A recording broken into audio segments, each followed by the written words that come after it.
What is up, guys? Welcome back to the channel. Now, continuing from last episode, I'll be finishing up the fuel system. I got the fittings for the two filters and we're about ready to get started. Now, before I do though, I do want to talk about my new merch. Check it out. I'm really digging the quad turbo logo. If you guys want to see more of this, I'll put a link in my bio and please do check it out. Now, before I get started, I did get my flash from Pat G Tuning. I'll put his website in the description. Check him out. If you want like an email to it and you're going to flash, definitely worth checking out his website. This is going to be the very first flash. Now, he sent me a 91 octane, but again, as you guys know, I switched from 91 octane to E85. Now, here is my fuel line, well, at least the 10 AN feed. Now, this is actually my filter, so I'm going to go put it right there, and then kind of routes up there. Well, not on that hole, but somewhere back there. This is essentially where it's going to go. I'm not sure if I really like this, to be honest, but it's kind of a nice way to hide the filter because I don't really like the red being in over at the engine bay. Now, the way this thing is set up, I guess they're shorter, so I do need I don't know, I forgot what that was for. I do need some adapter. I think they're called tap hats or something like that. I do need that for this injectors. I want to show you guys the difference between the two. So that's why you need a top hat.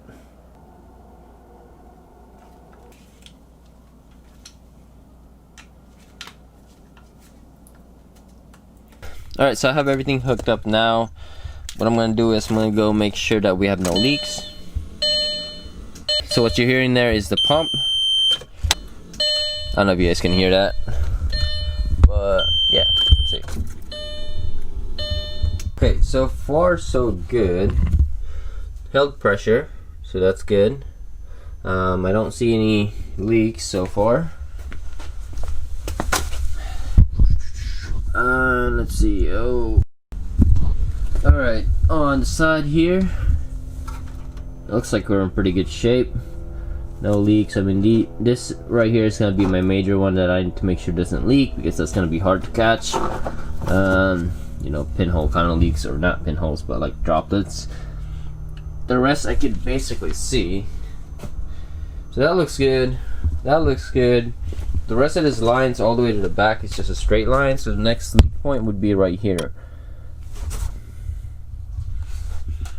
So far, it looks good. Alright, so just a reminder, the fuel system is basically a Wildbro 525. I think it's a Hellcat one. I forget if it's 525 or 550. For right now, I'm using a single one, but eventually I will do a dual setup on that. I should have just probably gone with a dual setup, but I didn't know how I'm gonna go and activate the second pump. Maybe that might be a good idea. Actually, now that I think about it, maybe I could activate the secondary pump with my methanol injection. That might be a good one, considering that the methanol injection actually activates under boost in a way. So maybe I'll trigger the methanol injection kit and the secondary pump at the same time. There you go. That's good thinking. Good thinking.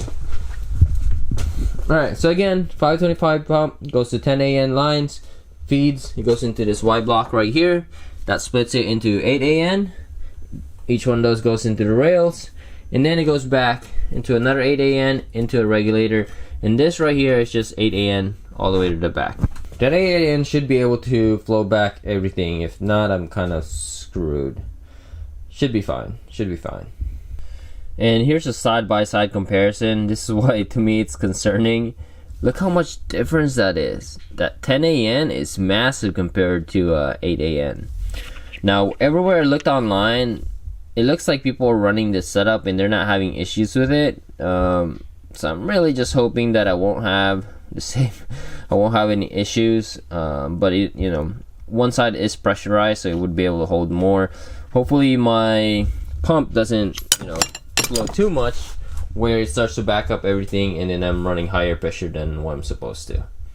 Now, I've also now flashed the ECU with an E85 tune, at least a startup tune. So what I'm gonna do now is I'm actually gonna clean up the sides here. So this lines right here are a mess. That's coming out right there, and then this power steering line is right here, kind of in the way. So I need to tuck that out of the way so at least it doesn't hurt or hit anything in this area, specifically this one, and of course my suspension. Alright, so I think I got it pretty much good. First thing I did is I made a bracket to hold this thing back right here. So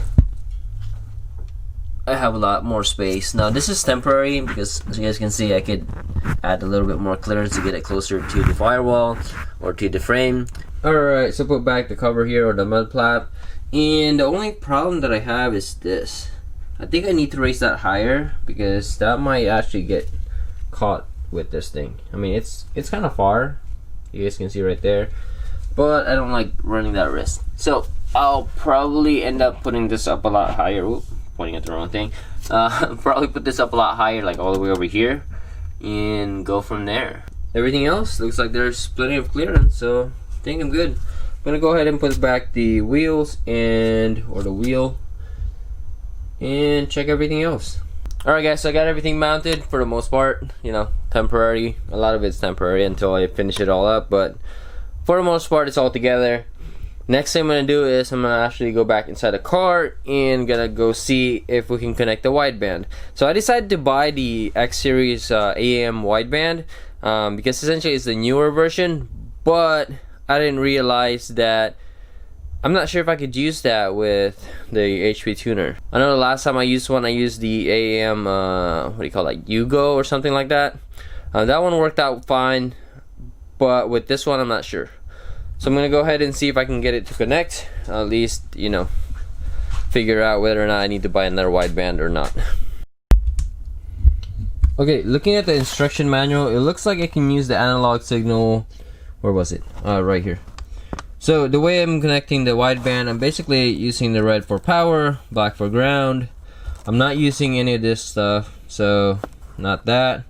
Not using the serial port. I guess they do also offer like an adapter almost. I don't know I forgot what it's called, but it's basically an adapter for the OBD2, so you could hook it up to an HP tuner. But I didn't buy that, so I think I can go into the analog signal because it has an output right here, and then get that through HP tuner, and hopefully I can just change it. Okay, so I've done this before, and this is where it gets tricky. I just added it into the chart, but I basically added it. Let me see if I can show you guys.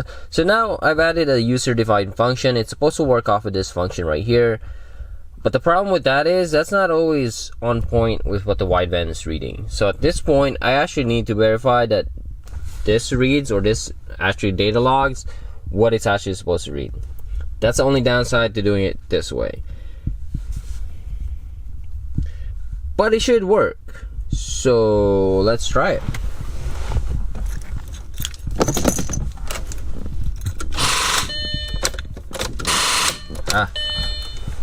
Dead battery. It's weird. Anyway, I got my jumper right there, or my booster, whatever you want to call that, the jump starter box. So let's see if we can get this going.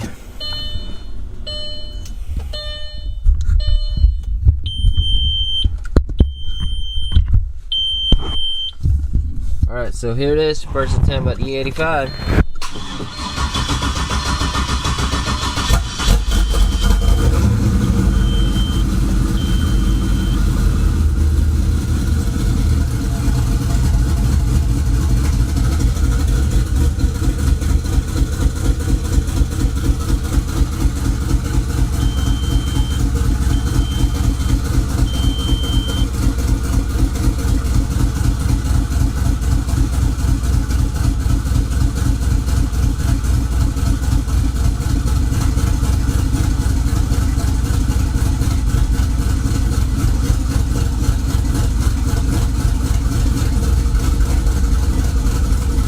Actually pretty close. You're looking at 12 to 13 or so.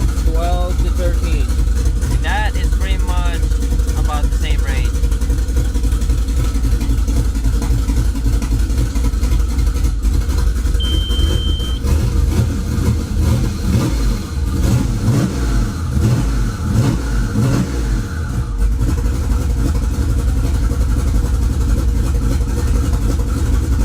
The upside to having E85 is that it doesn't stink here as bad. Now, I know there's still exhaust fumes, so I'm gonna go open up the garage door anyway.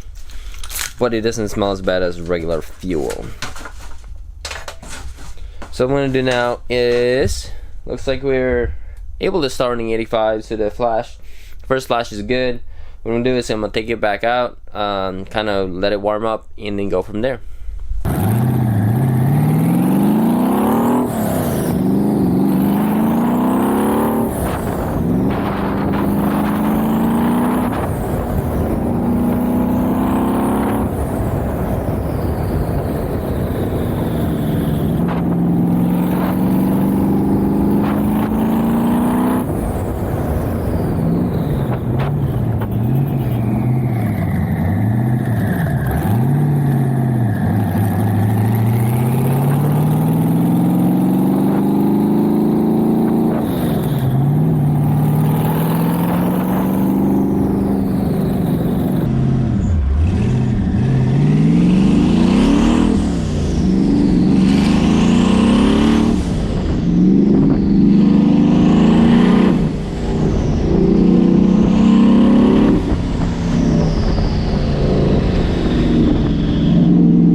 What is up, guys? Welcome back to the channel. Today we're gonna go for a quick drive. Now this one's gonna be a little bit different because I can finally get on the throttle just a little bit more. So let's set up the GoPro and let's go.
That was kind of sketchy, guys. So the car is surprisingly fast considering that I didn't even go full throttle yet. I just checked my data log. I was at 70% at most, and then that was a very short burst. So it was just starting to build a boost. Now the sketchy part was more because of the suspension. I didn't realize how bouncy or how bad the suspension is on this car already. So I'm gonna start looking for either a coilover or just regular spring and shocks. I'm actually not considered with the right height, considering that I have a giant dip in my driveway and I have a lot of speed bump on display. So for me, I don't need it to be super low on the ground. With that said, I'm pretty happy with how it's starting out. There are a few things that I really need to just get done, like this right here. Alright guys, so that is it for this episode. Thank you guys for tuning in. Hope you guys enjoyed the footage.